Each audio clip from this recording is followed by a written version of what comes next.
YouTube now. So fingers crossed that that's going well. Let's see. Yeah, should now be live on YouTube. And then I'm actually, I think, where's the recording here? I'm also going to record Zoom just in case something goes wrong with YouTube. Just so if anyone like disagrees, let me know. I mean, you're already going to be streamed. I put it in all the documentation. Okay. Okay. It's a very official announcement. Zoom recently started talking to me, and I don't know if it's this like the GOTC account where it's a setting, or Zoom just like got super upgraded with like an AI. I have no clue, but something happened.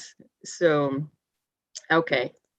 All right, and then I will share my screen. I have to do some switching probably. Right, new share. Okay, you can probably see.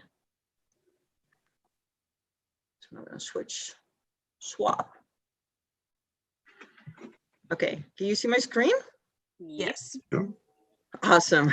Okay, so welcome everyone to this GTC BCC virtual event that is connected to the Big Canopy Campout this weekend. So basically, this is a collaboration between the Big Canopy Campout and GTC that kind of recently emerged. So this year, I hope you all know the Big Canopy Campout. So if you don't have a camp yet, like please sign up and like go hang out in the trees with your hammock or with your tent next to the tree and go tree climbing. So this year, the BCC chose the Sierra Foundation as their cause, so their fundraising. And so we decided to join them in their fundraising efforts. And to do so, we created a logo, or a friend created the logo, and you can see that on the right. And I will tell you in a second about some of the ways in which you can help us raise funds for this awesome cause. So I am going to, maybe Vicky can quickly kind of tell us a little bit more about the Sierra Foundation, because I'm not as well versed in this. Yeah, sure. Yeah, no problem. So the Sierra Foundation, they are founded by a small group, 6 youth forest defenders from the Sequoia Remolino community in the Ecuadorian Amazon.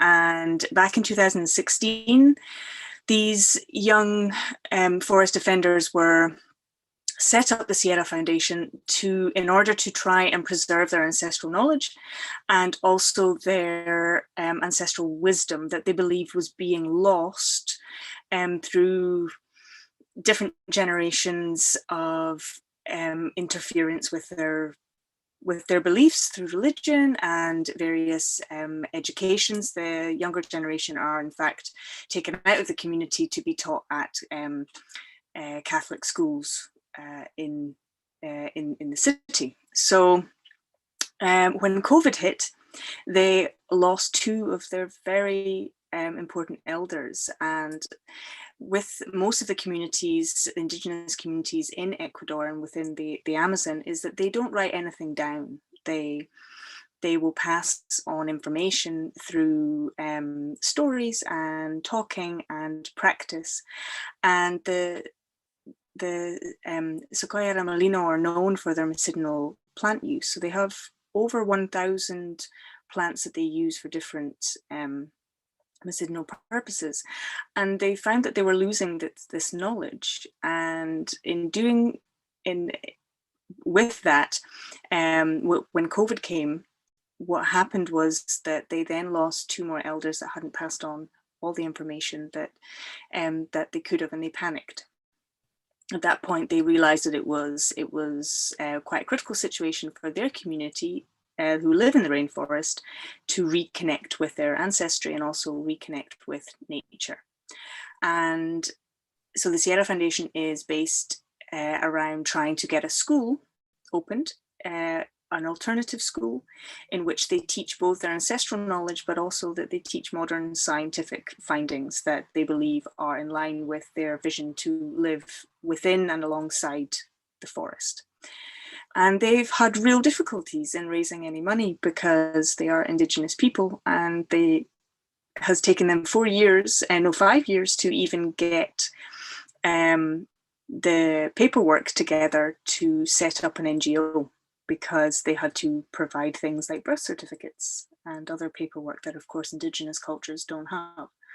So they're met with a lot of obstacles along the way.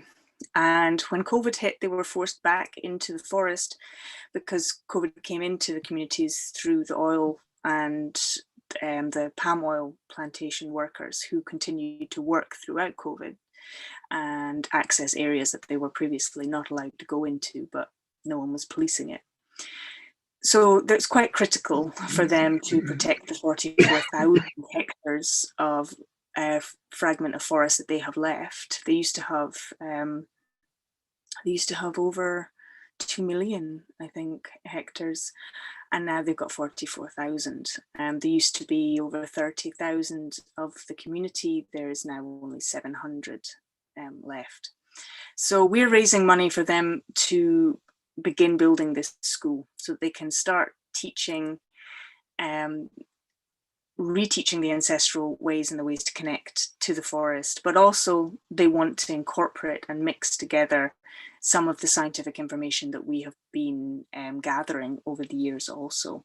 There's a very, very interesting group of people with a vision that I think kind of is beyond a lot of people, maybe on this side of the world. And they are so keen to share and to talk and to discuss what is important for forests and how we connect in different ways. So yeah, this is where the money is going this year, and we'll be continuing to follow them as they build the school over the next 9 months, and we'll be giving regular updates and such. So yeah, that's a little bit of the history. Okay, thank you, Vicky. I mean, yeah, that's really an amazing story. And yeah, I mean, every time I hear about kind of Indigenous people being displaced and kind of forgotten or just ignored, it breaks my heart. It's not what we should be doing as humans at all. So it's a great cause. So if you want to know more about the foundation, you can go to the link or simply go to the BCC website, and you will basically find their page about the Shadow Foundation, and I kind of follow the links in there. And then there's Google. Basically, if you Google, you can find a lot of information. All right, so I forgot to mention, for those of you who don't know, the Ghc, it stands for Global Organization of Tree Climbers. So as I said, we're helping raise funds for the Shadow Foundation with the Big Canopy Camp Out. And so one of the things we did is create this logo and put it on a t-shirt. So if you're really into getting t-shirts of all the events that you're going to, then please buy one for this event. And about half of the purchase will go to the Shadow Foundation. So you just go to the link of Ink to the People, find our campaign basically, or just copy this or type it in. And then you have many options for women, men, unisex, and even one for children. So that is one way to contribute. You can also just donate directly at the GTC site, which you basically go to join and fundraise or contribute and then donate. And there you can just donate directly, and you can do the same at the BCC site. And then the BCC also offers specially colored gear, although I think they're starting to like run out of some items, maybe some carabiners. And I think you can still buy some Cypress jewelry. Also looked at that. Some items are gone for sure. And then you can still enter an auction and a raffle. So those are various ways to like kind of contribute and help us raise funds. All right, so I do kind of want to have a little shout out to the person who created the logo. which is my friend Noah Bogado. She recently learned tree climbing in Argentina. She's from Formosa. Like, no one is tree climbing there at all. So when I arrived, I taught some folks from town, basically. She helped me a lot with my research. Anyway, she's also a graphic designer, and she's a student in agribusiness, because that's kind of like where the bread and butter is in that region. So I just want to just a little shout out to like Noah designing this. She is a perfectionist, so she came up with very many iterations. So these are some of the iterations we got. So we decided to go for the very bold one with the many colors, which is kind of like, there's a lot of symbolism in it. It refers to the flag, I think, of Ecuador. It refers to the country Ecuador, where we can find the Sicopai. It refers to tree climbing. It refers to the indigenous community. And it also refers to kind of these tributaries to the Amazon. So these big, big rivers running through the Amazon rainforest, where you still get these like beautiful sunsets. So there's a lot of symbolism in it. It's very bold. But there were very many iterations. If you're interested in one of them, you can always email me and kind of see if you can get some products going, or if you can use it for to further the cause, basically.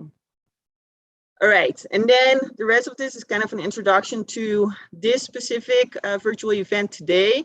So after this, we'll do a little session to like meet each other and just talk. And then I will give an introduction to the GUTC, which will probably take a little bit more than 20 minutes, actually. Then we'll have a little break so people can get their coffee or their midnight snack. And then Eric will actually present a talk. There's Eric waving, about his very long life with many tree climbs as a tree wolf, which is his tree name. He will have a very interactive talk, so we will get at various things that he's interested in and he wants to know from you guys. Then again, we will have a little break, and then we will talk about the Rendezvous, which is a meeting for tree climbers and their family and friends, actually. And Nadia will be presenting this because she will be hosting the 2022 Rendezvous in Florida. And then we'll talk a little bit about what you would like to see in a rendezvous, if you want to do something similar in your country, and just see what your kind of desires are for like meeting other tree climbers. And then I will have some closing remarks. And then actually after this, we'll repeat all of this fresh tonight, for me tonight. So in about 8 hours, I think, from now. So if you missed this session, that's okay. There will be another one that's exactly the same, except for, you know, that it is fresh. So we will be speaking again much later today. So if you did not catch this one, just catch the next one. All right. And then, of course, we want this to be about connecting people, about letting them talk about their experiences with tree climbing, about how things changed, about their favorite trees and like what they kind of get out of it and their connection to nature. We normally do this around campfires or around tree crowns or around the base of the tree. So normally we do this during, like, of course, in-person kind of reunions. You can still do this in your local area with the friends and family that you're gonna go tree climbing with this weekend, or canopy camping with, or both. But we also want to do this online, and so you can meet people from other sides of the world. So this is kind of the start of the virtual events connected to the big canopy camp out. So I'm gonna get out of my screen now. I'm gonna stop sharing, and then we can actually keep meeting. And I see we have some new people joining, which is sometimes hard to see when you're like in a PowerPoint. You guys can see the normal screen again, right? Okay. Yeah, you guys are all muted. So if you want to talk, you can unmute yourself. So I actually think, because there are 7 of us, that's a group small enough to kind of keep talking just amongst ourselves. So I think it will be good to just unmute yourself, and then we can do little introductions, especially the folks that have just joined. They can introduce themselves, just quickly, where are you from? What's your name? Are you gonna go canopy camping this weekend? And perhaps like, when did you start tree climbing? So please unmute yourself and then we can meet. I think I know who the Russian team is. I think that's Eugenie. He might not have great reception, Right. so he might not be able to chat. But yeah, Eugenie has got a fantastic camp out this weekend in an amazing big oak tree in a beautiful national park in Russia, and he's got the whole Petzl rope access team sponsorship with him. So I can't wait to see what they do, because last year they had one of the best camp out tree installations. It was like a very stable coffee drinking table that they pulled up. It was beautiful, like a two-tier, and the coffee came up, and then they had little insets to put the cups inside, and it was just, I was like, wow, that is camp out gold right there. So yeah, those are the photos I go back to from last year to make me happy. If I'm having a bad day, I'm just going to look at their sunrise photos of drinking coffee. So it was kind of like canopy glamping a little bit. Yeah, like that. Yeah. It's like, it's great. And then of course, then when they finish the coffee, they put their apples inside the little kind of grooves. So of course the apples didn't roll off, which of course, you know, anyone that's been up a tree with an apple, 50% is going to end on the ground. Yes. So yeah, definitely. Yeah, they're a very special team. So yeah, nice. Eugenie, if you can hear me, hi, and yeah. Nice. That's like very nice to hear. I'm glad you can tell something about them. Yeah, I do understand that some people might have a bad connection or might not be able to like speak quickly in English or something like that. But very nice that you guys are all here. What about Richard? Can Richard hear us? Yeah, yes. I got you. Well, right now I'm not doing any climbing. I herniated the disc about 3 months ago, so I don't plan on doing any climbing till next summer. Oh, sorry, Richard. That sounds sore. It's doing okay right now, so no big deal. Okay. Good. I'm glad it's going better. All right, and where are you, Richard? San Jose, California. Oh, not know where that is. Say that again. What's the town? San Jose, California. San Jose, cool. Don't you know the way to San Jose? I do. So we have a camp out tonight in Oakland, California. So come on up. If you can't climb, you can still join us. Where at? Miracle is in the Oakland Hills. Okay, I might. I don't know. All right. Thank you. Mm-hmm. Nice. Thank you, Richard. Yeah, and if not, I mean, you can always go inside camping, put some plants around your beds, pretend you're in a hammock. Right? You can pull up one of those YouTube videos of a forest setting, you know, and just play it 12-hour loop. Yes. Yeah, exactly. That's kind of what I'm doing partially. So I think that's great too. It's great. My sister last year, she was camping in with my niece, and they built like a fort, like a big tent inside the living room, and they had sleeping bags, and then they have an open fire in the house, and they were roasting oranges filled with chocolate, like cake mix, and marshmallows, and so they had a nice camp in, and yeah, this year they're going out. My niece is a little older.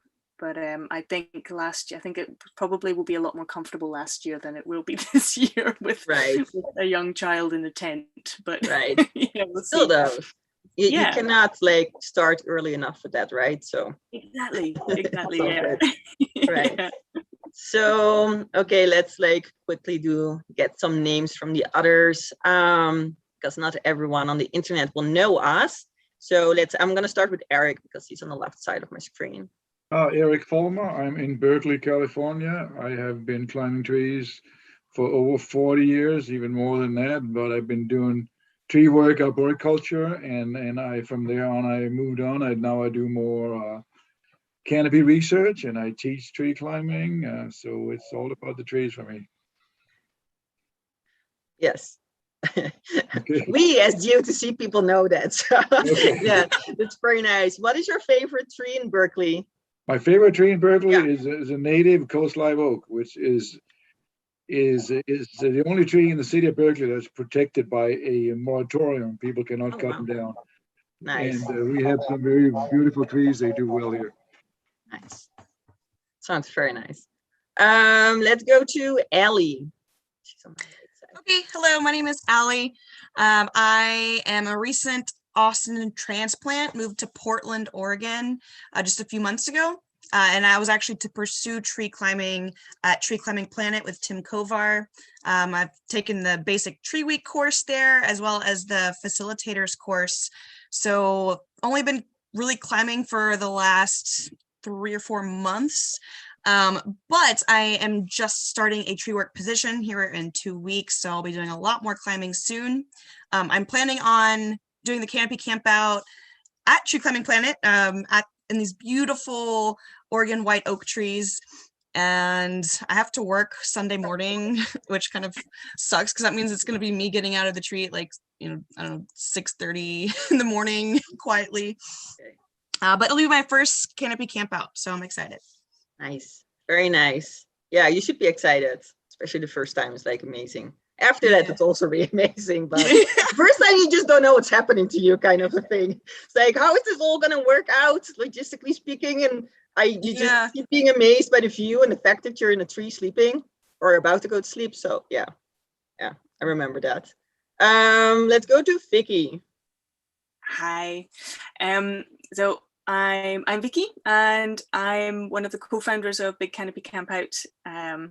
So that has been my life for the last several months in organizing the event. I'm a full-time arborist, but also a tree climbing instructor, and I focus mainly on training scientists how to climb trees. My degree was in zoology, so I feel most at home in a tropical rainforest, despite coming from Scotland.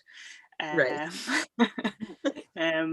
Yeah, and I'm just absolutely delighted to have connected with the GOTC properly, and really hoping to meet with people in person over the next couple of years and kind of establish stronger bonds, and so we can have these chats. And I think it's wonderful. Hopefully we'll sit around a campfire together at some point in the near future. Yes. I think I would really like that. Yes. And I think it will happen. So this is a really good start. Yeah. Also have to say, I have the feeling Scotland and rainforest kind of have rain in common, don't they? I think maybe I just grew up and I was like, it's raining. Okay, yeah, it's fine. Well, I know. And also the midge. I don't know if anyone has ever been to Scotland, you get the midge, which, like mosquitoes, they can be nasty, but there's nothing like the midge. They just come in swarms, just waves of these tiny little biting horrible things that get kind of in your eyes, ears, up your nose, on your gums. If you can withstand that camping, then rainforest is piece of cake. Okay, but it's easier to. Where in Scotland are you from, Vicky? I'm from the Highlands on the east coast, so just at the base of the Cairngorm Mountains. It's kind of between Aberdeen and Inverness. Oh, I've been in that area. I spent some time in a castle called Towie Berkeley by this. Yeah, I know Towie. Yeah. You know it? Okay. Yeah, absolutely. What were place. you doing there? I was helping them restore the place. It had been. Oh wow! It had been empty, and this is back in the 1970s. And this was like hippie traveling times, and I met some people that had bought the castle, and we fixed it up, and we fixed up the garden, and I remember being very impressed. There was a giant cockeye in the garden there. Yeah. Sometimes a lot of Scotland looks a little bit like Harry Potter, as you would imagine. It's that thing. it's very ancient. It's very cool. Yeah. And there's a lot of myth, a lot of history with the clans fighting and ghost stories and things. Yeah, I loved it. Yeah. Absolutely.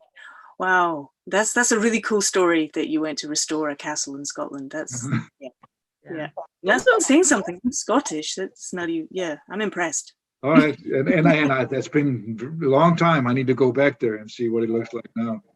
Yeah, Mhm. yeah. Well, you let me know if you do go back. For sure. Yeah. It's also kind of funny, right? That like, you know, we're all connected in some ways. Like I always joke because I'm from the Netherlands, so I always joke that like, you know, in 3 steps, like I basically know the queen or the king right now. And it isn't even a joke because like I worked at the zoo and there's a castle like right or a palace right next to the zoo. And so our like kind of what is it like guarding person, how do you call it, of the zoo is like one of the princesses, like she's old. And so she would take her grandchildren to the zoo and like I would be one of the people like walking around with them and letting them feed the monkeys, you know. It's like it's so funny how in like 3 steps you basically know everyone in the world. So and so you guys know each other in some way. You didn't even know. Let's go to Nadia.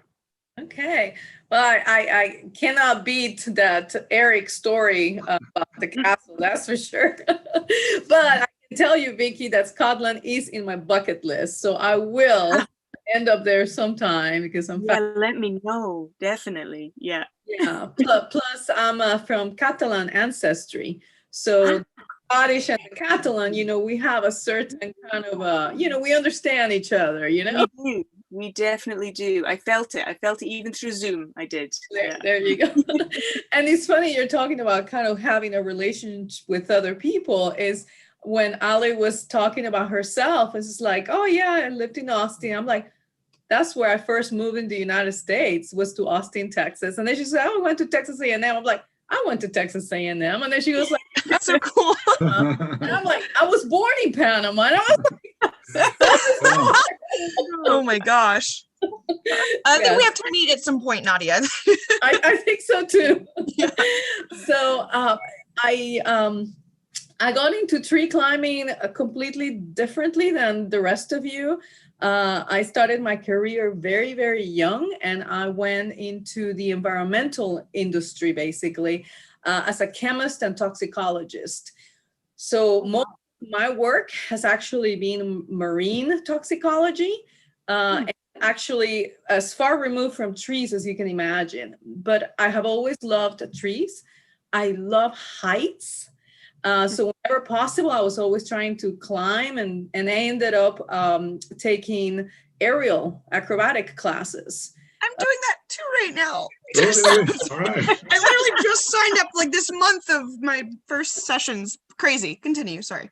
Great core. I mean, you'll really strengthen your core with that.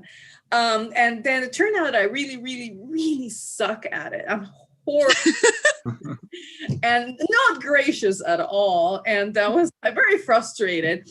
And then somebody, as a birthday present, gave me a little a one-day thing climbing trip over in St. Pete, Florida. And I ended up climbing with this group out of St. Pete, Florida.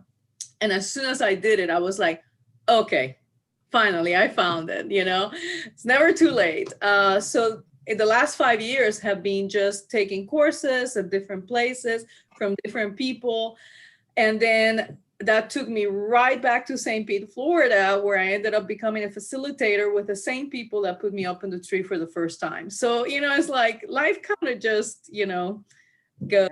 And I took a class out of Colorado, out of Griëtte's mentor. I met Eric through Rendezvous, which is what I'm planning next year. But my very first Rendezvous was out of Georgia, and that's how I met Eric. He's easy to find because he's so tall. It's like, oh, he has a tall.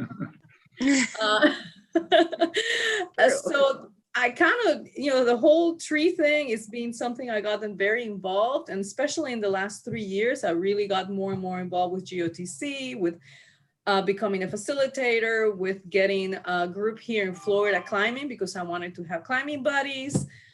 I started helping with the tree climbing Rendezvous. I'm an organizer by nature, and I'm a planner, so it kind of fell into it pretty easily. So after helping out here and there at different times, and then helping a lot during the Red Rendezvous. Then I ended up volunteering to do this one here in Florida. So I'm really excited to show people what North Central Florida is about, which has nothing to do with Miami. It's extremely different environment, extremely different ecology. And I'm excited. It's a lot of work, but I'm hoping that travel restrictions get lifted and people can come. As of now, of course, most people cannot come into the US. So I'm hoping that those travel restrictions get lifted, and we're hoping for a good time. So. Sounds great. So I think we are very lucky to have Nadia organizing a rendezvous, because she is an organizer and she will make sure it works. And I'm very excited to see that part of Florida. Well, I've been to Miami, but like Nadia says, it's a different world. This is going to be interesting. A lot of there's bald cypresses, there's big southern live oaks, there's freshwater springs with manatees, and a lot of things to explore. Oh, wow. And thanks, Eric. Coming from an actual organizer who does travel and he himself did a rendezvous. That's nice. Thank you very much. All right. Okay, it's a little bit time to move on. I'm just gonna quickly mention who I am.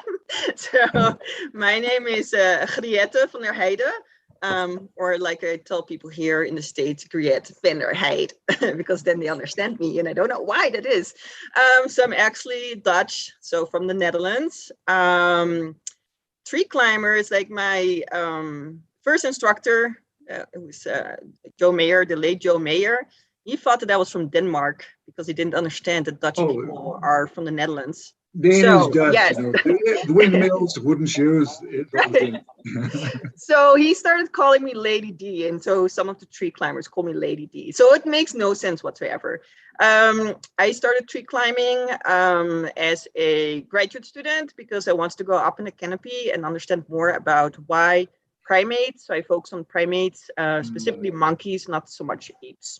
There are plenty of people studying apes, especially the great apes. So I released a focus on monkeys and why they're basically like eating what they're eating from the canopy, because we really don't know much about that in many ways. And primatologists have a really like top-down perspective where they follow the monkeys like, oh, they're eating that and that. And then I ask them why.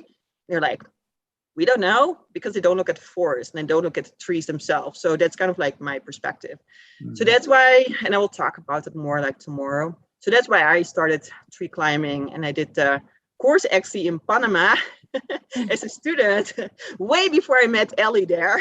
So with the late Joe Mayer, and in like 2013, not too long ago, but yes. And then in some way I ended up there to like teach a course, because in the meantime I became a facilitator and instructor.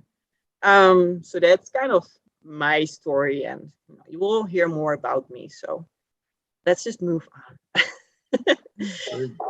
Yes, so I'm actually going to introduce the GOTC to you guys a little bit more. How about hearing a little bit more from Richard? Richard, briefly, are you a recreational climber, or are you in the tree business? No, I'm just a recreational tree climber. I've been doing it on and off for 25 years. Oh, wow. Sounds great. So, like I said, we have a thing in the Oakland Hills, and it's a place that's in the general area of the Merritt College, hard to find. If you're interested, send me an email, treewolf@msn.com, and I will give you directions. I already looked up your number, and I was planning on doing that. Very good. Excellent. Thank you. Way ahead of the game. All right. Nice. So yeah, I want to know more about Richard at some point, because I'm wondering if he knows some of these like, folks that have been climbing for a long time, like the Mayers and, Eric basically, and Peter Jenkins, and I don't know who else, like Harv Teitelbaum, who's also been climbing for a long time. So anyways, but I know the name, but I mainly climb. I've got 3 big sycamores in my yard, and I kind of stay around those. Okay. 80 feet is not high enough for me. Okay. Sounds fun though. Thank you. Okay, let's just move on, just so we don't are running too late. We are running a little bit late, but that's okay. All right, so I'm gonna share my screen again. I have to first find the presentation.